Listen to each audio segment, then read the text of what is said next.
Hello, ಇದು IRCTC Kashi ದರ್ಶನ day 5. ನೀವೇನಾದರೂ ಕಾಶಿಯಲ್ಲಿ ಬೇರೆ ದೇವಸ್ಥಾನಗಳನ್ನ ನೋಡಬೇಕು, IRCTC ಪ್ಯಾಕೇಜ್ ಬದಲು ಅಂತ ಅಂದ್ಕೊಂಡ್ರೆ ನೀವು ಈ ಆಟೋ ಡ್ರೈವರ್ನ ಕಾಂಟ್ಯಾಕ್ಟ್ ಮಾಡ್ಬೋದು. मेरा नाम सूरज है। मैं चारनाथ बनारस का रहने वाला हूँ। आप कोई भी बंगलौर से आए तो मेरे को कांटेक्ट करो, हम सभी ये घुमा करके अब वो अच्छा सा खुश करके छोड़ेंगे। ठीक है। वो नासिक विश्वनाथ ताल भैरव अन्नपूर्णा माता दुर्गा कुंड मानस मंदिर शंकर मकान सबके दर्शन करा कर साइट सीन करा करके हम आपको बनारस में छोड़ेंगे। उसके बाद आप जा सकते हो। Mobile number 9454237211। ನಮ್ಮ ಇವತ್ತಿನ ಪ್ರಯಾಣ ಅಯೋಧ್ಯೆಗೆ. ಸೊ ನಮಗೆ ಮುಂಚೆನೇ ಇನ್ಸ್ಟ್ರಕ್ಷನ್ಸ್ ಕೊಟ್ಟಿದ್ರು, ಬೆಳಿಗ್ಗೆ 5:30 ಅಷ್ಟೊತ್ತಿಗೆ ನಾವು ಬಸ್ ಹತ್ರ ಬಂದಿರಬೇಕು ಅಂತ. ಎಲ್ಲರೂ ಬೇಗನೆ ಎದ್ದು ಸ್ನಾನ ಮಾಡಿ ರೆಡಿ ಆದ್ವಿ. ನೆಕ್ಸ್ಟ್ ನಾವು ಆಟೋನ ತೊಗೊಂಡು ಬಸ್ ಹತ್ರ ಹೋದ್ವಿ. ಒಬ್ಬರಿಗೆ 20 ರೂಪಾಯಿ ಆಗುತ್ತೆ ಆಟೋ. ಈಗ ನಮ್ಮ ಚಾರ್ಜನೇ IRCTC ಅವರು ಯಾವುದೇ ರೀತಿಯಾದಂಥ ಆಟೋ ಚಾರ್ಜಸ್ ಇಲ್ಲಿ ಪೇ ಮಾಡಲ್ಲ. 3/4 ಕಿಲೋಮೀಟರ್ ದೂರ ಇದ್ದಿದ್ದರಿಂದ ನಾವೆಲ್ಲ ಆಟೋನೇ ತೊಗೊಂಡ್ವಿ. ಎಲ್ಲ ಪ್ಯಾಸೆಂಜರ್ಸ್ ಒಂದ್ಸರಿ ಬೋರ್ಡ್ ಆದಮೇಲೆ ನಮ್ಮ ಮ್ಯಾನೇಜರ್ ಎಲ್ಲನೂ ಚೆಕ್ ಮಾಡ್ತಾರೆ, ಅಟೆಂಡೆನ್ಸ್ ಎಲ್ಲ ತೊಗೊಂಡೋ ಥರ. ಅದಾದಮೇಲೆ ಬಸ್ ಮೂವ್ ಆಯಿತು.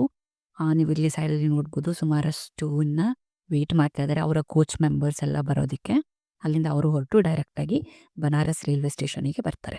ಕೋಚ್ ಮ್ಯಾನೇಜರ್ಸ್ ಏನಿದ್ದಾರೆ, ಪ್ರತಿಯೊಂದು ಬಸ್ಸಲ್ಲೂ ಹಿರಿಯ ವ್ಯಕ್ತಿಗಳು ಏನಿರ್ತಾರೆ ಅವರಿಗೆ ಲಗೇಜ್ ಇಳಿಸೋದಾಗಲಿ ಅವ್ರನ್ನ ಕರ್ಕೊಂಡು ಹೋಗೋದಾಗಲಿ ಎಲ್ಲ ಹೆಲ್ಪಿನೂ ಅವ್ರು ಮಾಡ್ತಾರೆ. ಕೆಲವೊಂದು ಸರಿ ಏನಾಗುತ್ತೆ ಅಂತಂದರೆ ವಯಸ್ಸಾಗಿರೋರಿಗೆ ಬಸ್ನ ಹತ್ತಕ್ಕೇ ಸ್ವಲ್ಪ ಕಷ್ಟ ಆಗುತ್ತೆ. ಅಂಥ ಟೈಮಲ್ಲಿ ಏನಾದರೂ ಒಂದು ಹೈಟಾಗಿರೋ ಆಬ್ಜೆಕ್ಟ್ನ ಇರ್ತಾರೆ, ಅಂದರೆ ಚೇರು ಇಲ್ಲಾಂದರೆ ಯಾವ್ದಾದ್ರು ದೊಡ್ಡ ಕಲ್ಲು ಆ ಥರ ಇಟ್ಬಿಟ್ಟು ಅದ್ರ ಮೇಲೆ ಹತ್ತೋ ಥರ ಅವ್ರಿಗೆ ಹೆಲ್ಪ್ ಮಾಡ್ತಾರೆ.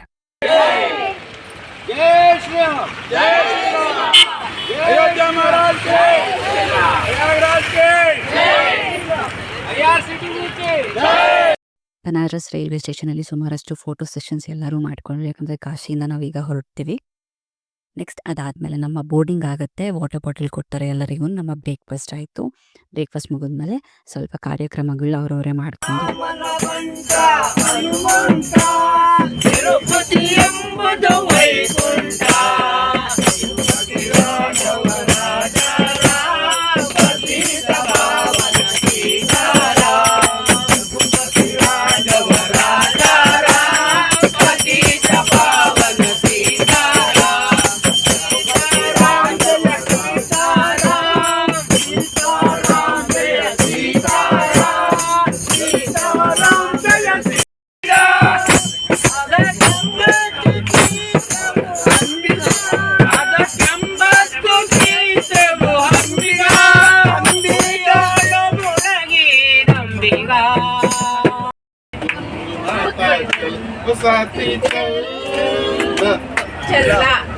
कोई चाहे मुझसे मिलना अकेला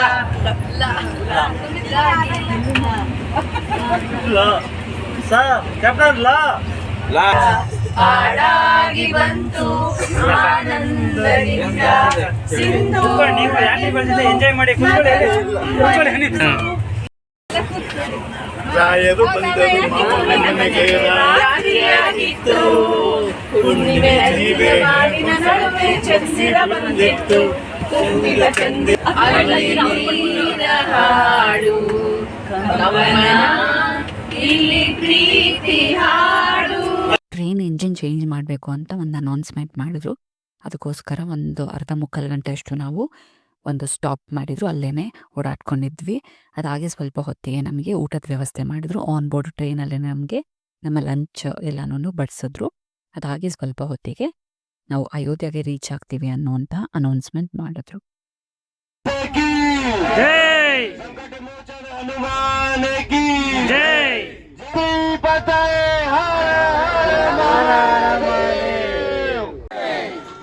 ಜೈ ಶ್ರೀರಾಮ್. ಆ್ಯಕ್ಚುಲಾಗಿ ಇಳಿಬೇಕಾಗಿದ್ದು ಅಯೋಧ್ಯೆ ರೈಲ್ವೆ ಸ್ಟೇಷನಲ್ಲಿ 3 ಕಿಲೋಮೀಟರ್ ದೂರ ಇರೋದು ದೇವಸ್ಥಾನದಿಂದ. ಅದೇ ಅಲ್ಲೇನೋ ವರ್ಕ್ ನಡೀತಾ ಇತ್ತು ಅನ್ನೋ ಒಂದು ರೀಸನಿಗೋಸ್ಕರ ಅಯೋಧ್ಯೆ ಕಂಟೋನ್ಮೆಂಟಲ್ಲಿ ನನ್ನ ನಿಲ್ಲಿಸಿರೋದು 11 ಕಿಲೋಮೀಟರ್ ದೂರದಲ್ಲಿದೆ ದೇವಸ್ಥಾನದಿಂದ. ಸೊ ಎಲ್ಲ 650 ಜನನೂ ಡಿಬೋರ್ಡ್ ಆದಮೇಲೆ IRCTC ಅವರೇನೆ ನಮ್ಮನ್ನ ಆಟೋಗೆ ಎಲ್ಲ ಪೇ ಮಾಡಿ ಹತ್ತಿಸಿದ್ರು. ಒಬ್ಬಿಗೆ 50 ರೂಪಾಯಿ ಥರ ಏನೋ ಅವರೇ ಪೇ ಮಾಡಿಕೊಂಡ್ರು. ಆಟೋದಲ್ಲಿ ಸುಮಾರು 11 ಕಿಲೋಮೀಟರ್ ಅಷ್ಟು ನಾವು ಟ್ರಾವೆಲ್ ಮಾಡಬೇಕಾಗತ್ತೆ. ವಯಸ್ಸಾದವ್ರು ಏನಿದ್ದಾರೆ, ನಿಮಗೆ ಬೇಕಾಗಿರೋ ಮೆಡಿಕೇಷನ್ಸ್, ವಾಟರ್ ಬಾಟಲ್, ಸ್ವಲ್ಪ ತಿಂಡಿ ಏನಾದರೂ ತೊಗೊಂಡು ಹೋದರೆ ಬೆಸ್ಟು. ಎಲ್ಲೆಲ್ಲಿ ಆಟೋ ಸರ್ವಿಸ್ ಸಿಗುತ್ತೆ ಅದನ್ನು ಯೂಸ್ ಮಾಡ್ಕೊಳ್ಳಿ. ನಿಮ್ಗೇನಾದ್ರು ತುಂಬ ವಯಸ್ಸಾಗಿದೆ, ಇಲ್ಲಾಂದರೆ ನಡೆಯೋದಕ್ಕಾಗ್ತಾ ಇಲ್ಲ, ಆ ಥರ ಏನಾದ್ರು ಪ್ರಾಬ್ಲಮ್ಸ್ ಇದ್ದರೆ ಅಯೋಧ್ಯ ಕಡೆಯಿಂದನೇ ವೀಲ್ ಚೇರ್ ಫೆಸಿಲಿಟಿ ಇದೆ. ಅದು ಫ್ರೀ ಸರ್ವಿಸ್. ಎಂಟ್ರಿಯಿಂದ ಎಕ್ಸಿಟ್‌ವರೆಗೂ ಅವರೇ ನಿಮ್ಮನ್ನ ಕರ್ಕೊಂಡು ಬರ್ತಾರೆ. ಆದರೆ ನಿಮ್ಮ ಆಧಾರ್ ಕಾರ್ಡ್‌ನ ತೊಗೊಂಡೋಗಿ ಅಲ್ಲಿ ಸಬ್ಮಿಟ್ ಮಾಡಬೇಕು. ಮತ್ತು ಇನ್ನೊಬ್ಬರು ಪರ್ಸನ್ ಯಾರಾದ್ರು ತಳ್ಳಕ್ಕೆ ಇರಬೇಕು. ಯಾರೂ ಇಲ್ಲ ಅಂತ ಅಂದರೆ ಟೆಂಪಲ್ ಕಡೆಯಿಂದನೇ ಯಾರಾದ್ರು ಒಬ್ಬರು ಬಂದು ನಿಮಗೆ ಹೆಲ್ಪ್ ಮಾಡ್ತಾರೆ. ಸ್ಲಿಪ್ಪರ್ಸ್ ಎಲ್ಲ ಬಿಟ್ಟಾದ್ಮೇಲೆ ನಮಗೊಂದು ಟೋಕನ್ ಕೊಡ್ತಾರೆ. ಅದಾದಮೇಲೆ ನಮ್ಮ ಲಗೇಜ್, ಮೊಬೈಲ್ ಎಲ್ಲ ಇಟ್ಟಾದ್ಮೇಲೆ ಒಂದು ಕೀನ ಕೊಡ್ತಾರೆ. ಅದನ್ನು ನಮ್ಮ ಹತ್ರ ಇಟ್ಕೊಂಡು ನೆಕ್ಸ್ಟ್ ನಾವು ಹೊರಟಿದ್ದೇನೆ ಶ್ರೀರಾಮನ ದರ್ಶನಕ್ಕೆ. ಸುಮಾರು 30 ನಿಮಿಷ ಒಳಗೆ ನಿಮಗೆ ದರ್ಶನ ಆಗ್ಬಿಡುತ್ತೆ. ಅದು ಎಂಥ ಕ್ಯೂನೇ ಆಗಿದ್ರೂ 30 ನಿಮಿಷದೊಳಗೆ ಶ್ರೀರಾಮನ ದರ್ಶನ ಆಗುತ್ತೆ. ಸಿಕ್ಕಾಪಟ್ಟೆ ಪವರ್ಫುಲ್ ಆದಂಥ ಪ್ಲೇಸ್ ಇದು. ಆ ಗರ್ಭಗುಡಿ ಹತ್ರ ವೈಬ್ರೇಷನ್ನೇ ಬೇರೆ. ರಾಮನ ನೋಡಿದ್ರೆ ಎಲ್ಲ ನೋವುಗಳನ್ನ ಮರಿಬೋದು ಅನ್ನೋದು ನಿಜವಾಗ್ಲೂ ಸತ್ಯ. ನಾವು ದರ್ಶನ ಮಾತ್ರ ತುಂಬ ಚೆನ್ನಾಗಾಯಿತು. ನಾವು 30 ಅಡಿ ದೂರದಿಂದನೇ ನಾವು ಶ್ರೀರಾಮನ ದರ್ಶನ ಮಾಡ್ಕೊಬೋದು. ಅಷ್ಟು ಫೆಸಿಲಿಟಿನ ಮೇಂಟೈನ್ ಮಾಡಿದ್ದಾರೆ. ಮಾಡ್ರನ್ ಆಗಿ ಮೇಂಟೈನ್ ಮಾಡಿರುವಂಥ ಪ್ರತಿಯೊಬ್ಬರಿಗೂ ಪ್ರಸಾದನ ಕೊಟ್ಟರು. ಅದಾದಮೇಲೆ ನಾವು ಲಗೇಜ್ ರೂಮ್ ಹತ್ರ ಹೋಗಿ ನಮ್ಮ ಲಗೇಜ್ ಮತ್ತು ಫೋನ್ ಏನಿದೆ ಅದನ್ನು ಕಲೆಕ್ಟ್ ಮಾಡ್ಕೊಬೇಕು. ಈ ಲಗೇಜ್ ರೂಮ್ ಹೇಗಿದೆ ಅಂತ ಅಂದರೆ, ಇದು ಎಕ್ಸಿಟ್ ಅಂತಂದರೆ ಆ ಕಾರ್ನಲ್ಲಿರೋದು. ಎಂಟ್ರಿಯಲ್ಲಿ ನಾವು ಸಬ್ಮಿಟ್ ಮಾಡಿದರೆ ಈ ಕಾರ್ನರಲ್ಲಿ ನಾವು ಇಸ್ಕೊಬೇಕು. ಆ ಥರ ಮೇಂಟೈನ್ ಮಾಡಿದ್ದಾರೆ. ಲಗೇಜ್ ಮಾಡಿದರೆ ಅವ್ರಿಗೆ ಕೀ ಕೊಡ್ತಾರೆ. ಆ ಕೀ ನಮ್ಮ ಹತ್ರ ಇರುತ್ತೆ. ನೆಕ್ಸ್ಟ್ ಇಲ್ಲಿ ಹಾಸ್ಪಿಟಲ್ ಫೆಸಿಲಿಟಿ ಇದೆ. ಏನಾದರೂ ನಿಮಗೆ ಎಮರ್ಜೆನ್ಸಿ ಇದ್ದರೆ, ಆ ಥರ ಏನೇ ಆದ್ರೂ ನಿಮ್ಗೆ ಇಲ್ಲಿ ಇಮಿಡಿಯೇಟಾಗಿ ಕನ್ಸಲ್ಟ್ ಮಾಡ್ಬೋದು ಡಾಕ್ಟರ್ನ. ನೆಕ್ಸ್ಟು ವೇಟಿಂಗ್ ಹಾಲ್ ಇದೆ. ನೀವೇನಾದರೂ VIP ದರ್ಶನ ಆ ಥರ ಏನಾದ್ರು ತೊಗೊಂಡಿದ್ರೆ ಇಲ್ಲಿ ಹೋಗಿ ಕುತ್ಕೊಬೋದು. ಇಲ್ಲ ಸುಸ್ತಾಗಿದೆ, ಯಾವುದೇ ರೀತಿಯಾದ ತೊಂದರೆ ಇಲ್ಲ. Next Apollo emergency care centre ಇದೆ. ಅದು ಸಹ ನಿಮಗೆ ಬೆನಿಫಿಷಿಯಲ್ ಆಗಿರುತ್ತೆ. ನೆಕ್ಸ್ಟ್ ಈಚೆ ಹೋಗಿ ನಮ್ಮ ಸ್ಲಿಪ್ಪರ್ಸ್ನ ಇಲ್ಲಿ ಕಲೆಕ್ಟ್ ಮಾಡ್ಕೊಬೇಕು ನಮ್ಮ ಟೋಕನ್ ಕೊಟ್ಟು. ಅಯೋಧ್ಯೆಯಲ್ಲಿ ಇನ್ನು ಕನ್ಸ್ಟ್ರಕ್ಷನ್ ವರ್ಕ್ ಅನ್ನೋದು ನಡೀತಾನೆ ಇತ್ತು. ಅಂದರೆ ಅಲ್ಲಿ ವರ್ಕ್ ಮಾಡ್ತಾ ಇರೋರ್ಗೂ ನಮಗೂ ಯಾವುದೇ ರೀತಿಯಾದ ಕಾಂಟ್ಯಾಕ್ಟ್ ಸಹ ಇರಲ್ಲ. ಆ ಥರ ತುಂಬ ಡೆಡಿಕೇಟೆಡ್ ಆಗಿ ಅಲ್ಲಿ ಕನ್ಸ್ಟ್ರಕ್ಷನ್ ವರ್ಕ್ ನಡೀತಾ ಇತ್ತು. ನೆಕ್ಸ್ಟು ಇನ್ನು ಶಾಪಿಂಗ್ ಅಂತ ಬಂದರೆ ಸುಮಾರಷ್ಟು ರೋಡ್ ಸೈಡ್ ಅಂಗಡಿಗಳಿದೆ. ಫೋಟೋಸ್ ಸಿಗುತ್ತೆ, ನೀವೆಲ್ಲ ಪರ್ಚೇಸ್ ಮಾಡ್ಕೊಬೋದು. ತುಳಸಿ ಮಾಲೆ ಎಲ್ಲ 300 ರೂಪಾಯಿ ಆ ಥರ ಎಲ್ಲ ಸಿಗುತ್ತೆ ಇಲ್ಲಿ. ನಿಮ್ಗೆ ಹೆಂಗೆ ಬೇಕೋ ಹಂಗೆ ಪರ್ಚೇಸ್ ಮಾಡ್ಬೋದು. ನೆಕ್ಸ್ಟ್ ನಮ್ಮ ಗೈಡ್, ನಮ್ಮ ಮ್ಯಾನೇಜರ್ಸ್ ಏನಿರ್ತಾರೆ ಅವರು ನಮಗೆ ಗೈಡ್ ಮಾಡ್ತಾರೆ. ದಶರಥ ಮಹಲಿಗೆ ನಾವು ನೆಕ್ಸ್ಟ್ ಹೋಗಬೇಕು, ಆ ರೂಟು ಮತ್ತು ಹೇಗೆ ರಿಟರ್ನ್ ಬಂದು ಎಲ್ಲಿಗೆ ಸೇರಬೇಕು ಅನ್ನೋಂಥ ಡೀಟೇಲ್ಸ್ನೆಲ್ಲ ನಮ್ಮ ಮ್ಯಾನೇಜರ್ಸ್ ನಮಗೆ ಹೇಳ್ತಾರೆ. ಮತ್ತು ಈಚೆ ಬಂದಾದಮೇಲೆ ಸುಮಾರಷ್ಟು ಫೀಡ್ಬ್ಯಾಕ್ ವೀಡಿಯೋಸ್ನ ಮಾಡ್ಕೊತಾರೆ. ಇಲ್ಲಿ ಯಾವುದೇ ರೀತಿಯಾದರೂ ಫೋರ್ಸ್ಫುಲ್ ಆಗಿ ನಿಮಗೆ ಫೀಡ್ಬ್ಯಾಕ್ ವೀಡಿಯೋಸ್ನ ಮಾಡ್ಕೊಳ್ಳೋದು, ಅದೊಂದು ಕ್ಲಾರಿಟಿ ಕೊಡ್ತೀನಿ ನಿಮಗೆ. ರಾಮ ಮಂದಿರದಿಂದನೇ ಸ್ವಲ್ಪ ವಾಕೇಬಲ್ ಡಿಸ್ಟೆನ್ಸಲ್ಲಿ ದಶರಥ ಮಹಲ್ ಇದೆ. ರಾಮನ ತಂದೆ ದಶರಥ ಅವರ ಮಹಲ್ ಅಲ್ಲಿ 2 ಇದೆ. ಒಂದು ಹಳೇದು, ಒಂದು ಹೊಸದು. ಈ ಹಳೆ ದೇವಸ್ಥಾನದಲ್ಲಿ ಈ ಥರ ರಾಮನ ಪರಿವಾರದ ವಿಗ್ರಹಗಳನ್ನ ಇಟ್ಟಿದ್ದಾರೆ. ಮತ್ತು ಇಲ್ಲಿನ ವಿಶೇಷತೆ ಅವ್ರು ಏನು ಹೇಳಿದ್ರು ಅಂತಂದರೆ, ಇಲ್ಲಿ ಮಕ್ಕಳಾಗದೇ ಇರೋರಿಗೆ ಒಂದು ವಿಭೂತಿನೋ ಪುಡಿಯೇನೋ ಕೊಡ್ತಾರೆ. ಅದನ್ನು ಕುಡಿದ್ರೆ ಸಂತಾನ ಭಾಗ್ಯ ಆಗುತ್ತೆ ಅನ್ನುವಂಥದ್ದು ಅವರು ನಮಗೆ ಒಂದು ವಿಚಾರನ ತಿಳಿಸಿದ್ರು. ಅದಾದಮೇಲೆ ಈಚೆ ಕಡೆ ಇರೋಬ್ರು ಸ್ವಾಮೀಜಿಗಳಿದ್ರು.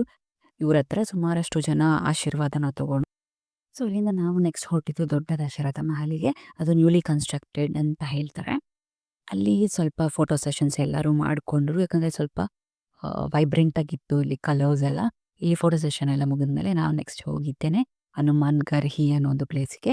ಇದರ ಇತಿಹಾಸ ಏನಂತ ಅಂದರೆ, ಒಂದು ಸರಿ ಒಂದು ಕೇವಿಗೆ ಒಂದು ಕೋತಿ ಬಿದ್ದೋಗುತ್ತೆ. ಆ ಕೋತಿನ ಸೇವ್ ಮಾಡೋಕ್ಕಂತ ಇನ್ನೊಂದು ಕೋತಿ ಹೋಗುತ್ತೆ. ಆಗ ಆ ಕೋತಿ ತಗೊಬಂದಂತಹ ಹನುಮನ ವಿಗ್ರಹ ಇದು. ಇದನ್ನು ಬೆಟ್ಟದ ಮೇಲೆ ಇಡುತ್ತೆ. ಶ್ರೀರಾಮ ಎಲ್ಲಿರ್ತಾನೋ ಹನುಮ ಅಲ್ಲೇ ಇರ್ತಾನೆ ಅನ್ನೋದು ಸಾಕ್ಷಿ. ಅದು ಅಯೋಧ್ಯ ಅನ್ನೋಂಥ ಜಾಗ. ರಾಮನ ಜನ್ಮಭೂಮಿಯಲ್ಲಿ ಹನುಮ ಇಲ್ಲ ಅಂದರೆ ಹೇಗೆ? ಈ ಬೆಟ್ಟದ ಮೇಲೆ ಹನುಮ ಅಯೋಧ್ಯನ ಕಾಯ್ತಾ ಇರ್ತಾನೆ ಅನ್ನೋಂಥ ಪ್ರತೀತಿ ಇದೆ. ಇಲ್ಲಿ ನೀವು ಸ್ವೀಟ್ ಬಾಕ್ಸ್ಗಳು ಈಚೆ ಕಡೆ ಸುಮಾರಷ್ಟು ಮಾಡ್ತಾ ಇರ್ತಾರೆ. ಅದನ್ನು ಇಲ್ಲಿ ಗರ್ಭಗುಡಿಯಲ್ಲಿ ಕೊಟ್ಟರೆ ಅವರು ನಿಮಗೆ ವಾಪಸ್ ಸ್ವೀಟ್ ಬಾಕ್ಸ್ನ ಪ್ರಸಾದ ಥರ ಕೊಡ್ತಾರೆ. ಮತ್ತು ಈ ದೇವಸ್ಥಾನಕ್ಕೆ 2 ಬಾಗಿಲಿದೆ. ದರ್ಶನ ಮುಗಿಸ್ಕೊಂಡಾದ್ಮೇಲೆ ನಾವು ನೆಕ್ಸ್ಟ್ ಹೊರಟಿದ್ದು ಸರಯೂ ನದಿ ಆರತಿಗೆ. ಸುಮಾರು 6:30 ಅಷ್ಟೊತ್ತಿಗೆ ನಿಮಗೆ ಈ ಆರತಿ ಶುರು ಆಗುತ್ತೆ. ಹನುಮಾನ್ ಗರ್ಹಿಯಿಂದ ಒಂದು 2 ಕಿಲೋಮೀಟರ್ ಅಷ್ಟು ನಿಮಗೆ ಡಿಸ್ಟೆನ್ಸ್ ಆಗುತ್ತೆ. ಅದಕ್ಕೆ ಆಟೋನ ನಾವು ಪಿಕ್ ಮಾಡ್ಕೊಂಡ್ವಿ. ಒಬ್ಬರಿಗೆ 20 ರಿಂದ 30 ರೂಪಾಯಿ ಒಬ್ಬರಿಗೆ ಚಾರ್ಜ್ ಮಾಡ್ತಾರೆ. ಒಂದು ಎಂಟ್ರಿ ಪಾಯಿಂಟ್ ಮತ್ತು ಎಕ್ಸಿಟ್ ಪಾಯಿಂಟ್ ಅಂತ ಇರುತ್ತೆ. ಇಲ್ಲಿಂದ ಆಟೋ ಹೋಗಲ್ಲ ಅನ್ನೋ ಥರ ಇರುತ್ತೆ. ಅಲ್ಲಿ ನಮ್ಮನ್ನ ಕರ್ಕೊಂಡು ಹೋಗಿ ಸ್ಟಾಪ್ ಮಾಡಿಸಿದ್ರು. ಅಲ್ಲಿಂದ ನಾವು ಮತ್ತೆ ಒಳಗೆ ಹೋದಾಗ ಸರಯೂ ನದಿಯಲ್ಲಿ ಬೋಟಿಂಗ್ ಎಲ್ಲ ತುಂಬ ಚೆನ್ನಾಗಿರುತ್ತೆ. ಆ್ಯಕ್ಚುಲಾಗಿ ನೀವು ಸ್ವಲ್ಪ ಬೇಗ ಹೋದರೆ ಈ ಬೋಟಿಂಗ್ನೆಲ್ಲ ಎಂಜಾಯ್ ಮಾಡ್ಬೋದು. ಸುಮಾರಷ್ಟು ಜನ ಆರತಿನೆಲ್ಲ ಮಾಡೋಕ್ಕೆ ಶುರು ಮಾಡ್ತಾಯಿದ್ರು. ಕೆಲವೊಂದು ಆ್ಯಕ್ಟಿವಿಟೀಸ್ ಎಲ್ಲ ಇತ್ತು. ನೆಕ್ಸ್ಟು ಈ ಆರತಿನ ಎಲ್ಲ ಪ್ರಿಪರೇಷನ್ ಮಾಡಿ ಇಟ್ಕೊತಾ ಇದ್ರು. ನೀವು ಸ್ವಲ್ಪ ಬೇಗ ಹೋದರೆ ನಿಮಗೆ ಸೀಟಿಂಗ್ ಎಲ್ಲ ಸಿಗುತ್ತೆ. ಇಲ್ಲಾಂದರೆ ಸ್ವಲ್ಪ ದೂರದಿಂದ ಕೂತ್ಕೊಂಡು ನೋಡಬೇಕು. ಅದು ಸ್ವಲ್ಪ ತಲೆಯಲ್ಲಿ ಇಟ್ಕೊಳ್ಳಿ. ಅದಾದಮೇಲೆ ಆರತಿ ಶುರು ಮಾಡಿದ್ರು.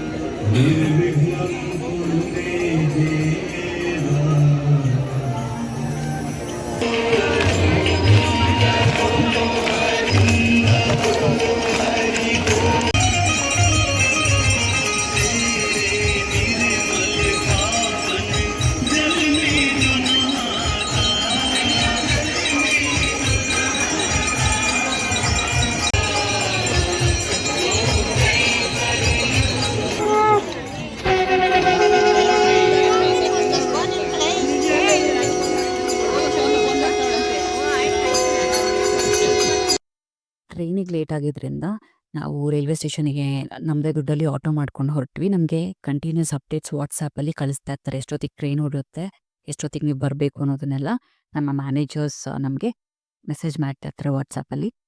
ಸೊ ಇಲ್ಲಿಗೆ ಅಯೋಧ್ಯದ ಟ್ರಿಪ್ ಕಂಪ್ಲೀಟ್ ಆಗುತ್ತೆ. ನಾನು ಹೇಳೋದು ಒಂದೇ, ಕಾಶಿ ಆಗಲಿ ಅಯೋಧ್ಯೆ ಆಗಲಿ ಯಾವುದೇ ಪ್ಲೇಸಸ್ ಆಗಲಿ ನಾವು ಈ ಟ್ರಿಪ್ಪಲ್ಲಿ ಹೋದಾಗ ನಡೆಯೋದು ಸುಮಾರಷ್ಟಿದೆ.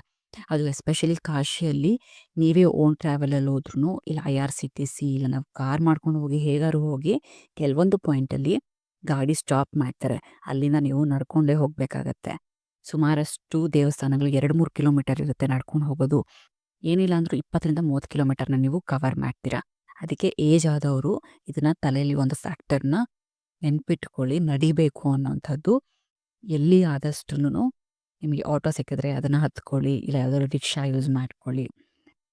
ಪೇನ್ ರಿಲೀಫ್ ಸ್ಪ್ರೇ ಏನಿದೆ ಅದನ್ನು ತಗೊಳ್ಳಿ. ಎಲ್ಲೇ ಹೋದ್ರೂ ನಿಮ್ಮ ಊಟ, ತಿಂಡಿ, ವಾಟರ್ ಬಾಟಲ್, ಮೆಡಿಕೇಷನ್ಸ್ ಎಲ್ಲನೂ ಕ್ಯಾರಿ ಮಾಡಿ. ನಿಮಗೇನೇ ಸಮಸ್ಯೆ ಇದ್ರೂ ನಿಮ್ಮ ಮ್ಯಾನೇಜರಿಗೆ ಹೇಳಿ. ಡಾಕ್ಟರ್ ಆನ್ ಸ್ಪಾಟ್ ಇರ್ತಾರೆ, ನಿಮ್ಗೆ ಏನೇ ಸಹಾಯ ಇದ್ರೂ ಮಾಡ್ತಾರೆ. ಸೊ ಇದಿಷ್ಟು ನಾನು ಹೇಳಬೇಕಂತದ್ದು. ನೆಕ್ಸ್ಟ್ ಎಲ್ಲರೂ ಆಟೋದಲ್ಲಿ ಬಂದ್ವಿ. ನಮ್ಮ ಗೈಡೆಲ್ಲ ಏನಿದ್ದಾರೆ ನಮ್ಮ ಮ್ಯಾನೇಜರ್ಸ್ ಡೈರೆಕ್ಟಾಗಿ ನಮ್ಮನ್ನ ರೈಲ್ವೆ ಸ್ಟೇಷನ್ ಒಳಗೆ ಕಳಿಸಿದ್ರು. ಅಲ್ಲಿಂದ ನಾವು ಒಳಗೋದ್ಮೇಲೆ ನಮ್ಮ ಡಿನ್ನರ್ ಆಯಿತು. ಡೈರೆಕ್ಟಾಗಿ ಬೆಳಗ್ಗೆ ನಾವು ಟ್ರೈನಲ್ಲಿ ಗಯಾ ರೀಚ್ ಆಗ್ತೀವಿ. ಸೊ ಡೇ 5 ಮುಗೀತು. ಡೇ 6 ಹೇಗಿರುತ್ತೆ ಅಂತ ನಾಳೆ ನೋಡೋಣ.